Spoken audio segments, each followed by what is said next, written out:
அப்பா அப்பான்னு தலைப்பெழுதி கவிதை எழுத உட்கார்ந்தா கண்ணெல்லாம் கலங்குது. கவிதை எங்க வருகுது? எனக்கு சின்ன காயம் பட்டாலே நீ துடியா துடிப்ப. உனக்கு பெரிய அடியே பட்டாலும் அசால்ட்டா நீ நடப்ப. நீ ஓடாத ஓட்டம் இல்ல, படாத பாடு இல்ல, வாழ்க்கையில வாங்காத அடி இல்ல, எடுத்து சொல்ல யாரும் இல்ல. படிச்சு பட்டம் கிட்டோன்னு ஏறும் வாங்கினது இல்ல. பரம்பரை பணக்காரன் இல்ல. வெட்டி பந்தா உனக்கு இல்ல.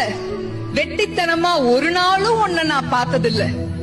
ஆன நல்ல துணி நீ போட்டதில்ல. நீ ஆனா பிறந்துட்டனாலேயே உன்னால அழுக கூட முடிஞ்சதில்ல. பம்பரமா நீ சுத்த, பக்குவமா நான் இருந்தேன். பந்தாவா நான் சுத்த, அடிச்ச பந்தாட்டம் நீ பறந்த. பத்திரமா என பாத்துக்க, படாத பாடு நீ பட்ட. அதனாலதான்ப்பா ஆண்டவனே ஆனாலும் அப்பாவுக்கு அப்புறம்தான்.